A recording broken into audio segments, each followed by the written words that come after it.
The day I watched passengers mock my father's broken English on Flight 447, I never imagined I'd be sitting in the captain's seat of that same airline 5 years later, wearing the wings he never got to earn. Which country are you listening from? Tell us in the comments below. My name is Maria Santos, and I grew up believing that America was the land where dreams came true if you worked hard enough. My father, Miguel Santos, had immigrated from El Salvador when I was just 3 years old.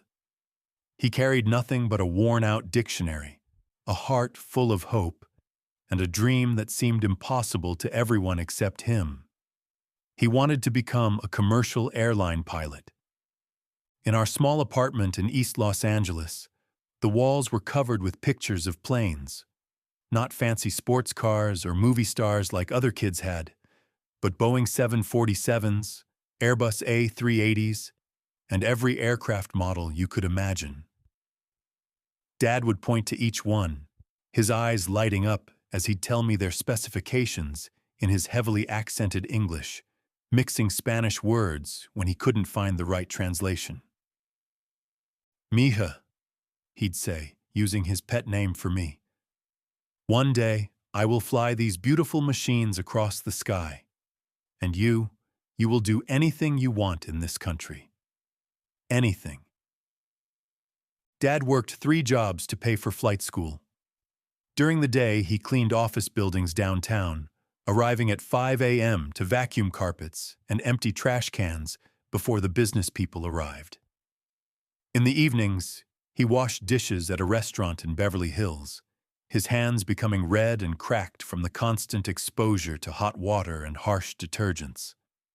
And on weekends, he worked at the airport, fueling planes and watching the pilots with a mixture of admiration and determination that I'd never seen in anyone else. I remember those weekend trips to LAX with Dad. While he worked, I'd sit in the employee break room doing homework, but my eyes were always drawn to the windows where I could see the massive aircraft taxiing on the tarmac. Dad would come find me during his breaks, still smelling like jet fuel, his uniform coveralls stained with grease. "Look, Mija," he'd say, pointing to a United 777 preparing for takeoff. "That plane, she carries 300 people across the ocean. The pilot, he has the responsibility for all those lives. That's what I want to do someday." I was 15 when Dad finally saved enough money to enroll in flight training. I'll never forget the morning he left for his first lesson. He put on his only button-down shirt, the blue one he saved for special occasions, and polished his shoes until they gleamed. His hands were shaking with excitement as he kissed my forehead. "Today begins everything, Mija. Today, I start becoming a pilot." Mom packed him a lunch in an old paper bag, the same one he took to work every day. But this time, instead of heading to the office building or the restaurant, he was driving to the small airport in Torrance where Westwind Flight Academy was located. That evening, Dad came home with a glow I'd never seen before. He talked non-stop about his instructor, about the Cessna 152 they'd flown, about the feeling of being in control of an aircraft for the first time. "Maria, you cannot imagine," he said, his English more broken than usual in his excitement. "When you pull back on the stick and the plane, she lifts off the ground. It's like magic, like you are flying with the angels." For 2 years, Dad studied harder than I'd ever seen anyone study anything. Our kitchen table was covered with aviation manuals, weather charts, and navigation books. He'd practice his English pronunciation by reading the technical manuals out loud, sometimes asking me to correct him when he stumbled over complex aviation terminology. "Maria, how do you say this word?" he'd ask, pointing to altimeter or turbulence. I'd help him practice, watching him write phonetic notes in the margins of his books. His determination was infectious. Seeing him chase his dream made me believe I could chase mine too. I wanted to become a pilot just like him. Dad would wake up at 4 a.m. every morning to study before going to his cleaning job. He'd sit at our little kitchen table with a cup of coffee and his aviation book spread out around him, memorizing federal aviation regulations, weather patterns, and navigation procedures. Sometimes I'd wake up early and find him there, still in the same position hours later, completely absorbed in his studies. "Dad, you need to sleep," I'd tell him. "Sleep is for when I have my pilot's license, mija. Right now, I have work to do." The proudest day of our lives was when Dad passed his commercial pilot's license exam. He'd done it. A man who'd arrived in America speaking almost no English had earned the right to fly commercial aircraft. But getting the license was only the first step. Now came the hardest part: finding an airline willing to hire him. Dad applied to every major airline in the country. American Airlines, Delta, Southwest, United, you name it. He sent them his resume. He'd spend hours crafting cover letters, checking and double-checking his grammar, asking me to proofread everything before he sent it out.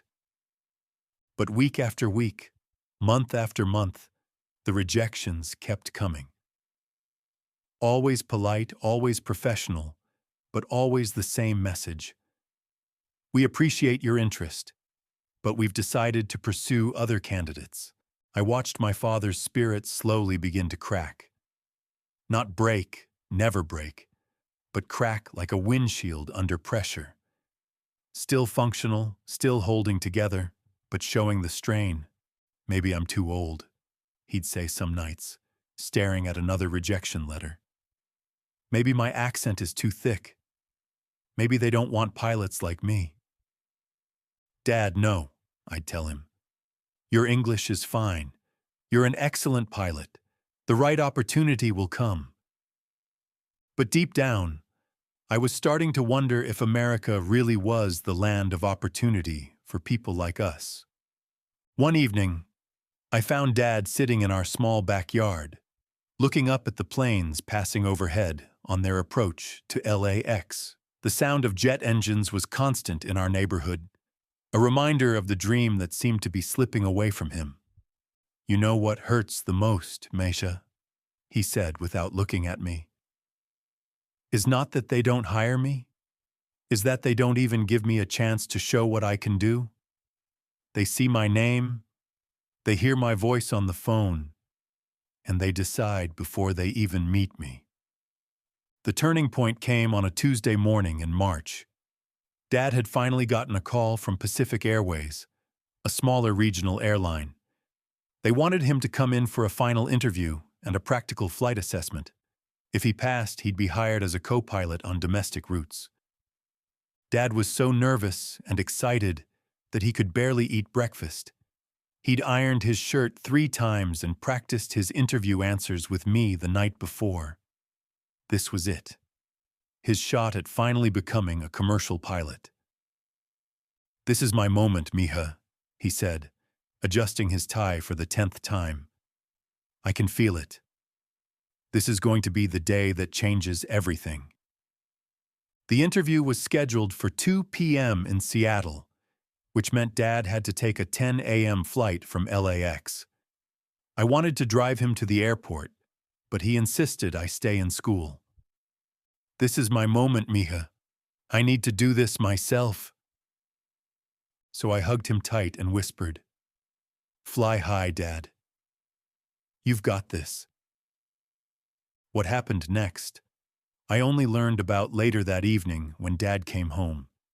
His shirt wrinkled, his eyes red, and his spirit more broken than I'd ever seen it. Dad had arrived at LAX early, dressed in his best suit, carrying his flight bag and his folder of certifications. He was nervous but confident. This was his element. He belonged in airports, around planes, in the world of aviation. He boarded Flight 447 to Seattle and was assigned Seat 12B, a middle seat between a businessman in an expensive suit and a woman reading a magazine. Dad settled in, buckled his seatbelt, and pulled out his aviation manual to review some procedures one more time before his interview. As the plane prepared for takeoff, the businessman glanced over at Dad's book and made a comment under his breath to the woman next to him. Dad didn't catch what he said, but he noticed the man looking at him with a smirk. "Studying to be a pilot?"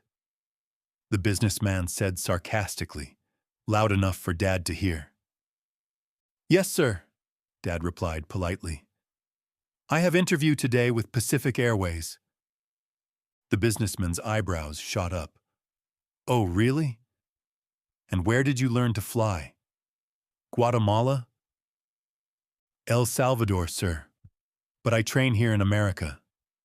I have commercial license from FAA."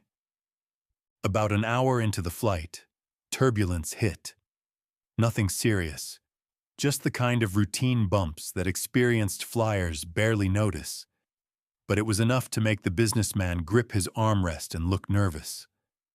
A few passengers around them seemed concerned, and Dad could see the anxiety building in the cabin. Dad, trying to be helpful and friendly, leaned over and said in his accented English, "Is okay, sir. It's just normal turbulence. Nothing to worry." The businessman turned to look at Dad fully for the first time, taking in his appearance, his accent, his skin color. His expression shifted from nervousness to something uglier. "Excuse me?" the businessman said loudly. "Did you just try to tell me about flying?" "I just say is normal, sir. I am pilot," Dad replied, his English becoming more broken under stress as it always did. The businessman let out a laugh. Not a friendly laugh, a cruel, mocking laugh that carried across several rows. "You're a pilot?" he said loud enough for other passengers to hear. "Where'd you learn to fly, amigo? Driving a taco truck?" The woman next to him giggled. A few other passengers turned to look, some of them starting to smile at what they thought was some kind of comedy show. Dad's face flushed red. "I have commercial license, sir. I am going to interview with Pacific Airways today." This made the businessman laugh even harder. "Oh, this is rich. You can barely speak English and you think you're going to fly a plane? What's next? Are you going to tell me you're a doctor too?" "My English is good enough for aviation," Dad said, his voice quieter now, defensive. "I study very hard. I pass all tests." "Good enough?" the businessman practically shouted. "Buddy, I wouldn't trust you to fly a paper airplane, let alone a real one. What airline is desperate enough to even interview you?" The woman next to him jumped in. "Probably some discount airline. You get what you pay for, right?" More passengers were laughing now. Dad told me later that he felt like he was shrinking into his seat, becoming smaller and smaller as their words hit him. The flight attendants were looking over but not intervening, apparently deciding this was just harmless passenger banter. "I study very hard," Dad said, his voice barely audible now. "I have all certifications. I know aviation very well." "Oh, I'm sure you do," the businessman said sarcastically. "Let me guess. You learned to fly in some third world country, and now you think you can just come here and take jobs from real American pilots?" The laughter was spreading through the cabin now. Other passengers were pulling out their phones, some of them recording what they thought was some kind of entertainment. Dad later told me he could hear whispered conversations. "Can you believe this guy thinks he's a pilot? That's what's wrong with this country. They'll let anyone do anything these days." "Please, sir," Dad said. "I just try to help. I am sorry if I bother you." "You're sorry?" the businessman said. "You should be sorry. You should be sorry for thinking you belong in a cockpit when you can't even string together a proper English sentence." Dad later told me that at this moment, he wanted to show them his licenses, his certificates, his perfect safety record from flight school, He wanted to prove them wrong, but he was paralyzed by shame and humiliation. The entire cabin was looking at him like he was a joke, a fraud, someone who didn't belong. The businessman wasn't done. "You know what? I'm going to make sure to call Pacific Airways when we land. I'll let them know they're about to waste their time interviewing someone who has no business being in an airplane except as cargo." The laughter reached its peak. A passenger across the aisle chimed in. Maybe he can get a job as a flight attendant. At least then he'd only be serving peanuts instead of trying to land the plane. More cruel laughter. Dad told me he'd never felt so small, so worthless, so completely defeated in his entire life. Here he was, on his way to achieve his dream, and strangers were treating him like he was some kind of imposter. The woman next to him turned to another passenger behind them. "Can you imagine being on a plane with him as the pilot?" "I'd demand a refund." "I'd get off the plane," the other passenger replied. "No way I'm flying with someone who learned English from a dictionary." Dad spent the rest of the flight in silence, staring out the window, his interview folder clutched in his hands. The businessman and woman next to him kept making jokes at his expense for the entertainment of nearby passengers. Dad became the comic relief for Flight 447. When the plane landed in Seattle, Dad was so shaken that he almost didn't go to his interview. He sat in the airport bathroom for 20 minutes, staring at himself in the mirror, wondering if maybe they were right. Maybe he was kidding himself. Maybe he didn't belong in aviation. But something deep inside him, the same determination that had brought him to America, that had gotten him through flight school, made him go to that interview anyway. The interview with Pacific Airways was a disaster. Dad was so rattled, so defeated, that he could barely concentrate. His English, which was usually perfectly fine in professional settings, kept breaking down. He stumbled over technical questions he knew by heart. His confidence was shattered. "Mr. Santos," the interviewer said gently, "you clearly have the technical knowledge and the flight hours we're looking for. But communication is crucial in aviation. We need to be confident that you can clearly communicate with air traffic control and passengers in any situation." Dad knew he was capable of that. On any other day, he could have demonstrated it perfectly. But that day, with the laughter of Flight 447 still ringing in his ears, with the businessman's words still cutting through his confidence, he couldn't perform. Pacific Airways didn't hire him. When Dad came home that night, I barely recognized him. The man who had left that morning with hope in his eyes and determination in his step returned as someone broken. He sat at our kitchen table, still in his wrinkled interview suit, and told me everything that had happened. As he spoke, I felt something burning inside me that I'd never felt before. It wasn't just anger, it was a white-hot rage at the injustice of it all. My father was one of the most intelligent, hard-working, dedicated people I'd ever known. He spoke 3 languages fluently, could calculate complex navigation problems in his head, and had a perfect safety record. But because of his accent, because of his skin color, because of where he was born, strangers on an airplane felt entitled to destroy his dreams for their entertainment. "Mija," Dad said, his voice hollow. "Maybe they are right. Maybe I don't belong in aviation. Maybe I should stop trying." "No, Dad," I said, tears streaming down my face. "They're not right. They're ignorant and cruel and wrong." But I could see that something fundamental had shifted in my father. The humiliation of Flight 447 had planted a seed of doubt that was growing rapidly. Over the following weeks, I watched him slowly give up on his dream. He stopped studying his aviation manuals. He stopped applying to airlines. He stopped talking about planes altogether. When I asked him about it, he'd just shrug and say, "Maybe it's time to be realistic, mija. Maybe some dreams are not for people like us." The pictures of airplanes came down from our walls. Dad packed away his flight bags, his charts, his certificates. It was like watching someone die while they were still alive. I was 17 then, a junior in high school, and watching my father give up on his dream lit a fire inside me that would burn for years to come. If the aviation industry wouldn't accept my father because of prejudice and ignorance, then I would force them to accept me. I would become the pilot he was meant to be. But it wasn't going to be easy. The same barriers that had stopped Dad were still there, waiting for me.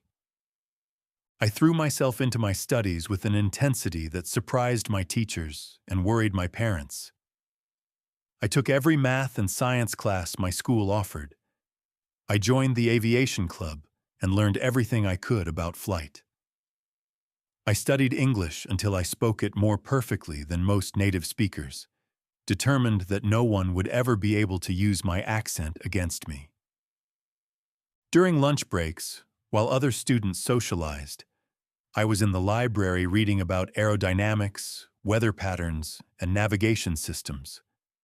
I memorized federal aviation regulations and studied accident reports to understand what could go wrong and how to prevent it. My grades went from good to exceptional. My teachers started asking if I was planning to attend college. When I told them I wanted to become a pilot, their reactions were always the same. Surprise followed by gentle suggestions that I consider more realistic career paths.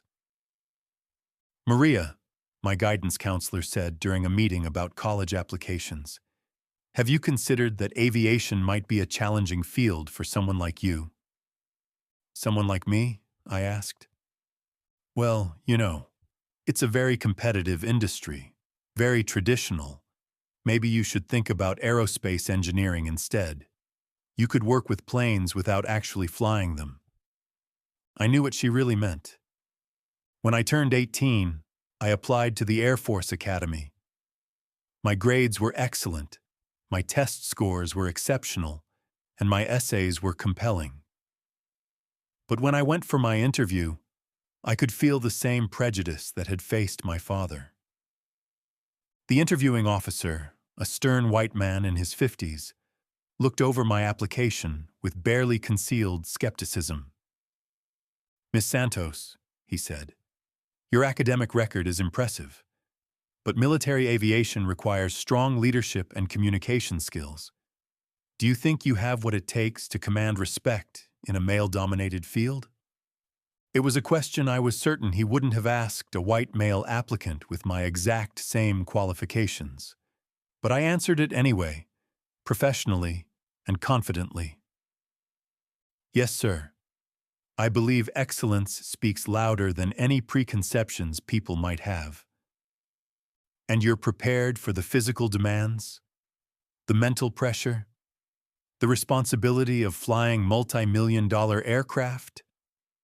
Again, questions that felt loaded with assumptions about my capabilities based on my gender and ethnicity. "Absolutely, sir. I've been preparing for this my entire life. I didn't get into the Air Force Academy. I applied to civilian flight schools instead. The same pattern repeated itself over and over. On paper, I was an ideal candidate. In person, there was always some reason I wasn't quite right for their program. Too young, they said. Not enough experience. Should consider other career paths. I knew what they really meant. For 2 years after high school, I worked minimum wage jobs and saved every penny I could for flight training. I worked at a coffee shop in the morning, tutored students in the afternoon, and cleaned offices at night. Every dollar I earned went into my flight training fund. I watched Dad work his 3 jobs with renewed intensity, not chasing his dream anymore, but supporting mine. The man who had given up on aviation was now determined to help his daughter succeed where he had failed. "Mija," he told me one night as we counted my savings, "I couldn't do it. But you can. You're stronger than me, smarter than me, better than me. Dad, you're not a failure. The system failed you. Then you make sure the system doesn't fail you." When I finally had enough money saved, I enrolled in West Wind Flight Academy, the same school where Dad had trained. I was one of only 3 women in my class, and the only Latina. The other students, mostly white men in their 20s and 30s, made it clear from day one that they didn't think I belonged there. During ground school, they'd make jokes about diversity hires and affirmative action pilots. They'd question whether I was really paying my own way, or if I was getting some kind of minority scholarship. During flight training, they'd question every decision I made in the cockpit, even when I was performing flawlessly. "Hey, Maria," one of my classmates said during a break between lessons, "when you crash and burn, can I have your flight time?" Another chimed in, "Maybe you should stick to being a flight attendant. At least then you'd be serving coffee instead of trying to land planes." The instructors, while not overtly racist, clearly had lower expectations for me than for my male classmates. They'd over-explain basic concepts to me while assuming the men understood everything immediately. "Maria," one instructor said after a particularly excellent landing, "that was surprisingly good." Surprisingly good. As if my competence was a shock. "Make sure you're really ready before you take your check ride," another instructor warned me. "We don't want you to fail and give women pilots a bad reputation." But I persevered. I studied harder than everyone else. I practiced longer than everyone else. I refused to give them any excuse to dismiss me. When other students went out drinking after class, I stayed home studying weather patterns and navigation charts. When they joked around during pre-flight checks, I maintained laser focus on safety procedures. Every slight, every doubt, every condescending comment fueled my determination. I would not let them break me the way they had broken my father. I earned my private pilot's license with a perfect score on my check ride. Then my instrument rating, again with flying colors. Then my commercial license, outperforming every other student in my class. Each milestone was a small victory, but I knew the real test would come when I tried to get hired by a major airline. The job market for pilots was competitive, but my qualifications were strong. I had excellent grades, perfect check ride scores, and glowing recommendations from the few instructors who had judged me on my merits, rather than their preconceptions. I applied to every major airline in the country, just like Dad had done years before. And just like Dad, I received rejection after rejection. The responses were always professional, always polite, always vague. "We appreciate your interest, but we've decided to pursue other candidates. While your qualifications are impressive, we don't have any openings that match your experience level. We'll keep your application on file for future opportunities." I knew it was the same systemic bias that had destroyed my father's dreams. The aviation industry was still an old boys' club that preferred pilots who looked like the pilots of the past. White, male, preferably with military backgrounds. But I refused to give up like Dad had. Every rejection letter made me more determined. Every closed door made me push harder on the next one. After 6 months of rejections from major airlines, I started applying to smaller regional carriers, cargo companies, charter services, anyone who would give me a chance to prove myself. The pay was lower, the prestige was less, but I needed flight hours and experience. Finally, after 8 months of searching, I got a call from Desert Sky Aviation, a small cargo company based in Phoenix. They were willing to interview me for a co-pilot position flying freight between cities in the Southwest. The owner, Tom Richardson, was a gruff former military pilot who had started the company with 2 used planes and a lot of determination. When I walked into his office for the interview, he looked me up and down with obvious skepticism. "You're Maria Santos," he said, checking his notes. "I was expecting someone different." "Yes, sir. I'm here about the co-pilot position." "How old are you, kid?" 22, sir." 22, he repeated, shaking his head. "And you think you're ready to fly cargo planes?" "Yes, sir. I have all the required certifications and flight hours." Tom looked over my resume, his expression unreadable. "Your numbers look good on paper, but flying cargo isn't like flying Cessnas around a practice airport. This is real work. Tough conditions, long hours. You sure you can handle that?" "Absolutely, sir." "And you're comfortable being the only woman in a very male environment?" It was another question I was certain he wouldn't have asked a male applicant, but I answered it professionally. "Yes, sir. I'm here to fly planes, not to worry about who else is flying them." Tom was quiet for a long moment, studying me. Finally, he said, "Tell you what. I'll give you a check ride. If you can fly, really fly, not just follow procedures but actually handle an aircraft like a pilot, I'll hire you. But if you waste my time, don't bother applying anywhere else in this industry. Word gets around." It was a threat disguised as an opportunity, but it was still an opportunity. The check ride was in an old Cessna 402, a twin-engine aircraft that was worn and temperamental. Tom sat in the right seat, arms crossed, watching my every move with critical eyes. "Show me a short field takeoff," he commanded. I executed it perfectly, getting the plane airborne in minimal distance. "Now show me single-engine approach procedures." I simulated the emergency flawlessly, handling the aircraft smoothly even with one engine failed, maintaining proper airspeed and altitude all the way to the runway. For an hour, Tom threw every scenario he could think of at me. Emergency descents, instrument approaches in simulated bad weather, crosswind landings, emergency procedures. Each time, I performed exactly as I'd been trained, calmly and competently. When we landed, Tom was quiet for several minutes. Finally, he said, "Okay, kid.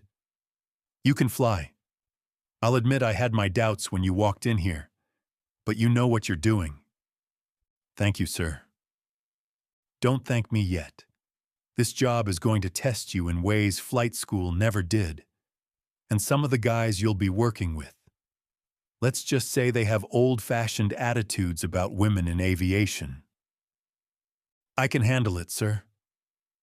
Tom nodded slowly. "Yeah, I think maybe you can.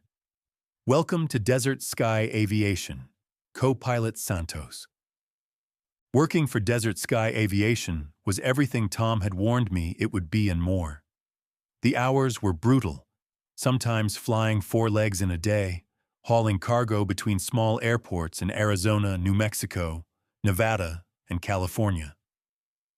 The aircraft were old and required constant attention. The other pilots were skeptical of my abilities and made no effort to hide it. But I was flying. For the first time in my life, I was earning money as a professional pilot. Every time I climbed into that cockpit and fired up the engines, I thought about Dad and the dream he'd given up. I was living it for both of us. The work was challenging but rewarding. We flew everything from auto parts to medical supplies, mail to manufacturing equipment. Some flights were routine milk runs between major airports. Others took us to tiny strips in the middle of nowhere, where precision and skill were essential for safe operations. I quickly learned that cargo flying was different from anything I'd experienced in flight school. The planes were loaded to maximum weight, which affected performance. Weather delays were costly, so we often flew in conditions that might ground passenger flights.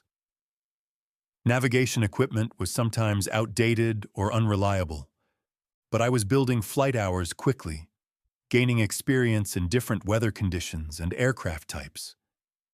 More importantly, I was proving myself day after day. The pilots who had initially doubted me began to respect my skills. Santos, one of the senior pilots, said after a particularly challenging flight through thunderstorms, "You handle that plane like you've been flying for years." Tom Richardson, despite his gruff exterior, became a mentor who pushed me to become a better aviator. He'd critique my flying, pointing out small improvements I could make, teaching me tricks he'd learned in his military days. "Santos," he told me after I'd been there for 6 months, "you've got natural instincts. You don't just fly the airplane, you feel it. That's rare." But I knew desert sky aviation was just a stepping stone. My ultimate goal was still to fly for a major airline, to reach the level Dad had dreamed of. After a year with Desert Sky, I started applying to bigger companies again. This time, the responses were different. My logbook now showed significant flight time in multi-engine aircraft, experience in challenging conditions, and recommendations from working pilots. A few airlines agreed to interview me. The first interview was with Southwest Airlines. I prepared meticulously, studying the company's procedures, practicing interview questions, reviewing technical scenarios. I felt confident and ready. The interview panel consisted of 3 pilots and an HR representative. They were professional and courteous, asking standard questions about my experience, my knowledge of aviation regulations, my ability to work in a team environment. "Miss Santos," one of the pilots said, "your flight experience is impressive for someone your age. How do you think passengers would react to seeing such a young female pilot in the cockpit?" There it was again, the question they would never ask a young male pilot. But I was ready for it. "Sir, I believe passengers want to know their pilots are competent, experienced, and professional. Age and gender are irrelevant to flight safety. My qualifications speak for themselves." The interview went well, and I left feeling optimistic. But 2 weeks later, I received another polite rejection letter. I interviewed with 3 more airlines over the next few months. Each time, the same pattern emerged. The interviews went well, my qualifications were clearly sufficient, but somehow other candidates were always selected. I was starting to understand how Dad had felt after years of rejection. The constant disappointment, the nagging doubt about whether you're good enough, the frustration of knowing that factors beyond your control are determining your future. But then something happened that changed everything. It was a Tuesday morning in November, and I was scheduled to fly a cargo run from Phoenix to San Diego. As I was doing my pre-flight inspection, Tom Richardson approached me with an unusual expression on his face. "Santos, I just got an interesting phone call. You know Captain James Mitchell from Pacific Airways?" I shook my head. "He's their chief pilot. Been with the company for 20 years. Anyway, he called me asking about you specifically. Seems like someone recommended you for a position with them." My heart started racing. Pacific Airways was the same airline that had interviewed and rejected my father 5 years earlier. "Who recommended me?" I asked. "That's the interesting part. He wouldn't say. Just said someone with influence had suggested they take a serious look at you for their next pilot training class." Pacific Airways contacted me the next day. They wanted me to come to Seattle for an interview the following week. The same city where Dad's dreams had been crushed, I would now have my chance to achieve what he couldn't. The night before my interview, I called Dad to tell him where I was going. "Mija," he said quietly, "that's the airline that didn't hire me." "I know, Dad. This is my chance to prove them wrong about both of us." "You already proved them wrong just by getting this far. I'm so proud of you." The interview was scheduled for 2 p.m. on a Wednesday. I took an early morning flight from Phoenix to Seattle, the same route Dad had taken 5 years before. As the plane climbed into the sky, I thought about how different this journey was from his. I arrived at Pacific Airways headquarters an hour early and spent the time reviewing my notes one final time. At exactly 2 p.m., I was escorted to a conference room where 3 senior pilots and an HR director were waiting. "Miss Santos," said Captain Mitchell, a distinguished man in his 50s with salt and pepper hair. "Thank you for coming. We've heard excellent things about your flying abilities." The interview was more comprehensive than any I'd experienced before. They asked detailed technical questions, presented complex scenario-based problems, and tested my knowledge of airline procedures and federal regulations. But unlike previous interviews, I felt like they were genuinely evaluating my abilities rather than looking for reasons to disqualify me. "Miss Santos," one of the pilots said, "you're quite young to be applying for a major airline position. What makes you think you're ready for this level of responsibility?" "Sir, I've been flying professionally for over 2 years. I've accumulated significant flight time in challenging conditions. But more importantly, I've proven myself in an industry that doesn't always give women and minorities the benefit of the doubt. I've had to be better than average just to get opportunities, and that's made me an exceptional pilot." Captain Mitchell nodded approvingly. "That's a good answer. Tell me, what do you see as the biggest challenge facing the aviation industry today?" "I think one of our biggest challenges is changing the perception that there's only one type of person who can be a pilot. The industry needs diversity, not for political reasons, but because different perspectives and backgrounds make us stronger. When we limit our pilot pool to a narrow demographic, we're limiting our potential." After an hour of technical questions, Captain Mitchell smiled and said, "Miss Santos, we'd like to offer you a position in our next pilot training class, starting in January." I was stunned. After years of rejections, someone was finally giving me the opportunity I'd worked so hard for. "Thank you, sir. I accept." As I was gathering my things to leave, Captain Mitchell asked me to stay for a moment. "Miss Santos, I want to tell you something. 5 years ago, we interviewed your father for a position with this airline." My heart stopped. "You knew my father applied here?" "I was one of the pilots who interviewed him. His technical knowledge was excellent, his flight experience was solid, but something seemed off that day.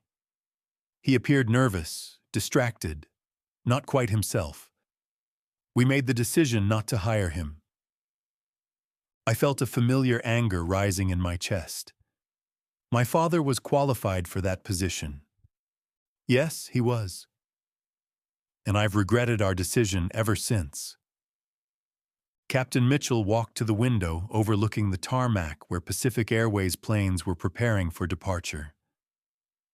"About 6 months after we rejected your father's application, I was on a flight to Los Angeles. Flight 447. I witnessed something that day that has haunted me ever since." My blood ran cold. Flight 447. The flight where passengers had humiliated my father. "You were on that flight?" "I was deadheading back to Seattle. I was sitting a few rows behind your father when some ignorant passengers decided to make him the target of their cruelty. I watched a good man, a qualified pilot, be broken down by prejudice and ignorance. Captain Mitchell turned back to face me. I realized that day that your father's poor interview performance wasn't because he lacked ability. It was because he had been psychologically devastated by the treatment he received on my airline. We failed him twice, first by allowing passengers to abuse him, and second by not recognizing why he struggled in his interview. Tears were streaming down my face now. Why didn't you do something? Why didn't you stop them? I should have. I was a coward, and I've regretted it every day since.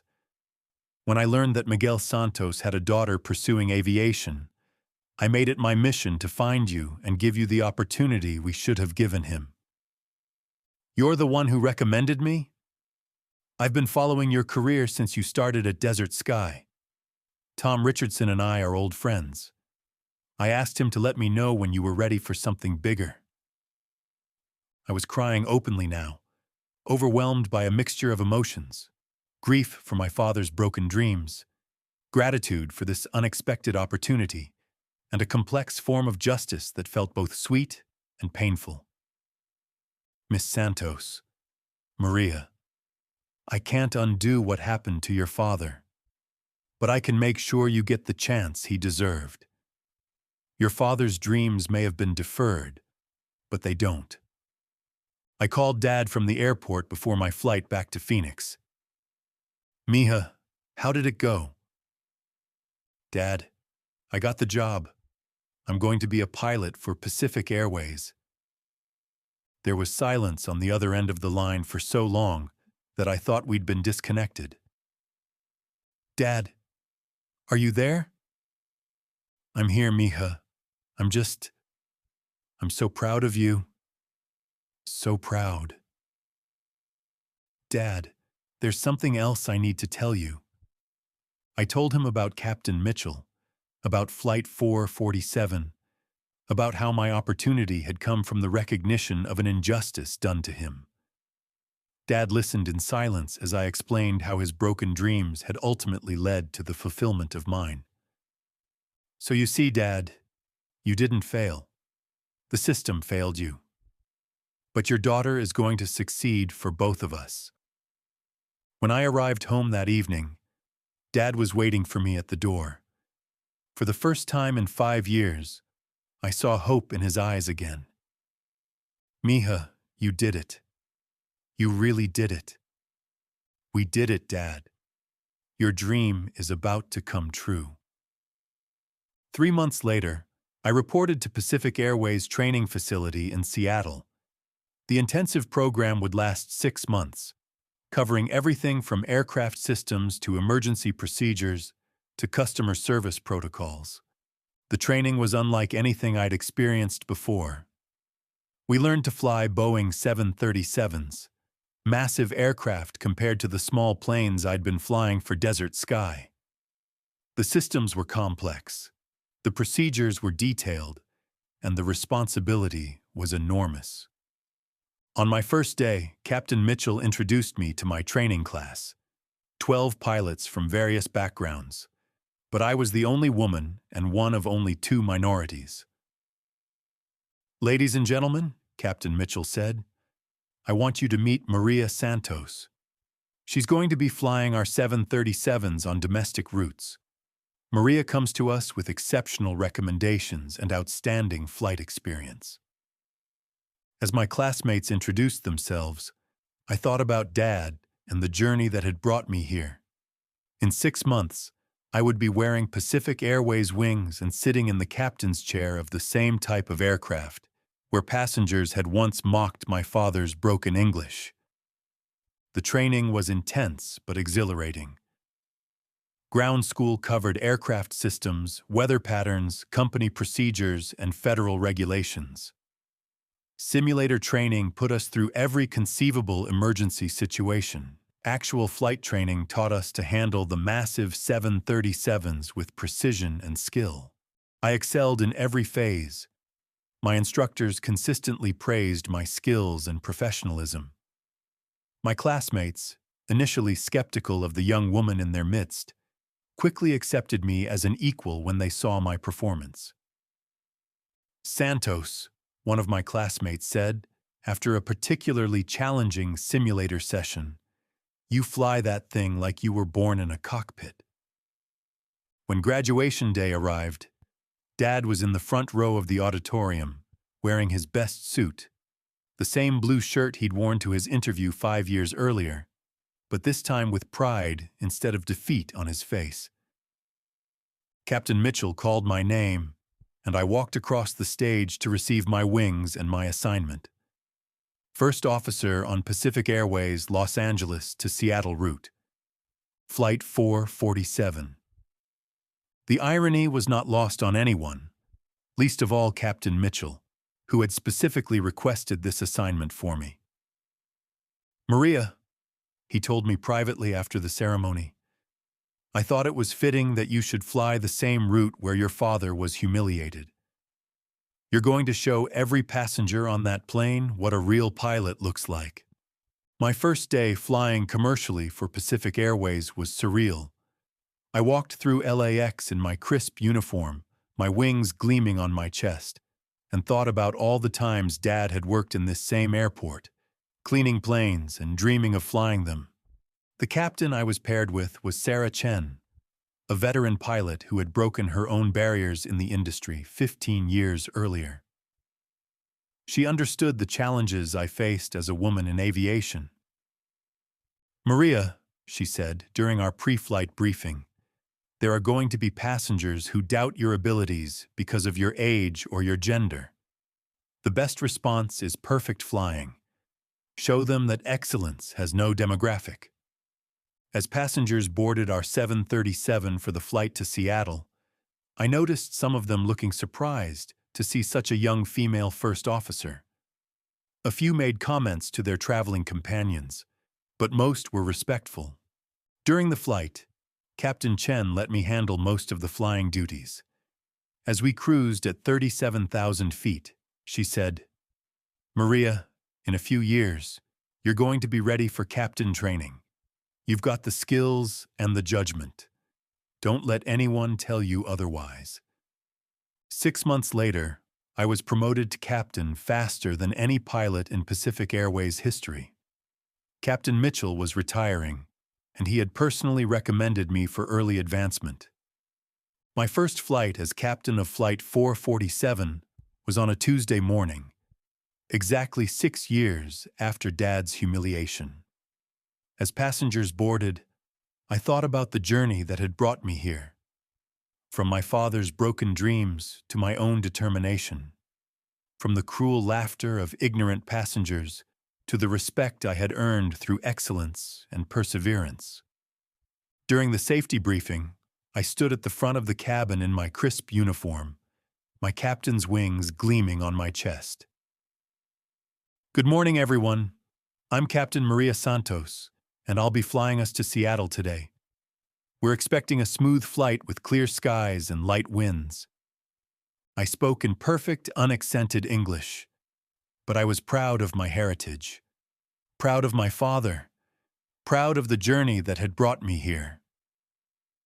As we taxied for takeoff, I couldn't help but think about all the passengers who might have made assumptions about me based on my name, my appearance, my age, or my gender. But once we were in the air, none of that mattered. All that mattered was that I was an exceptional pilot, doing the job I'd trained my entire life to do. After we reached cruising altitude, I made an announcement to the passengers. "Ladies and gentlemen, this is your captain speaking. I want to share something with you today. 6 years ago, my father took this same flight, pursuing his dream of becoming an airline pilot. He was a brilliant man with all the qualifications necessary to succeed in aviation. But some passengers on that flight decided to mock him because of his accent, his heritage, and their own ignorance. The cabin had become completely quiet.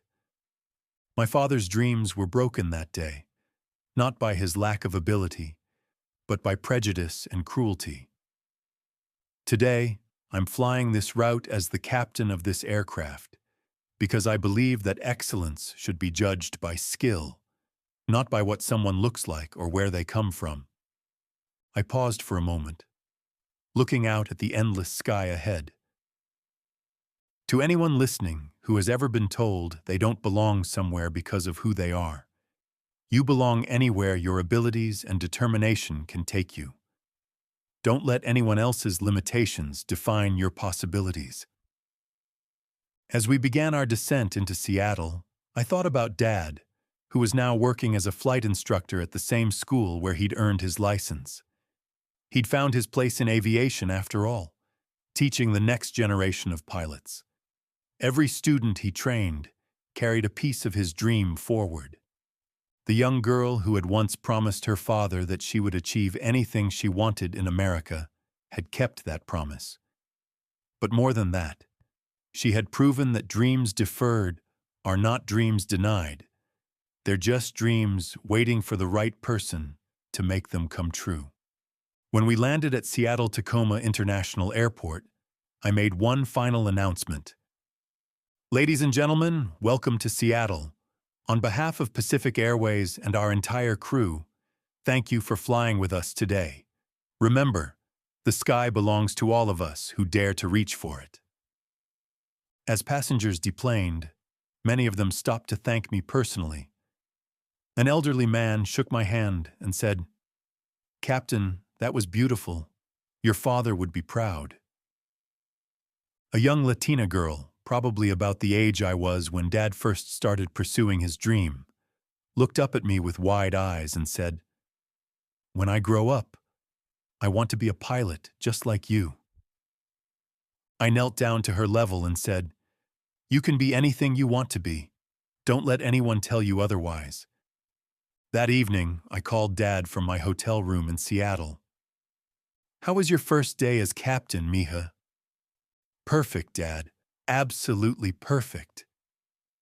I watched the flight tracking online. I saw when you took off, when you landed.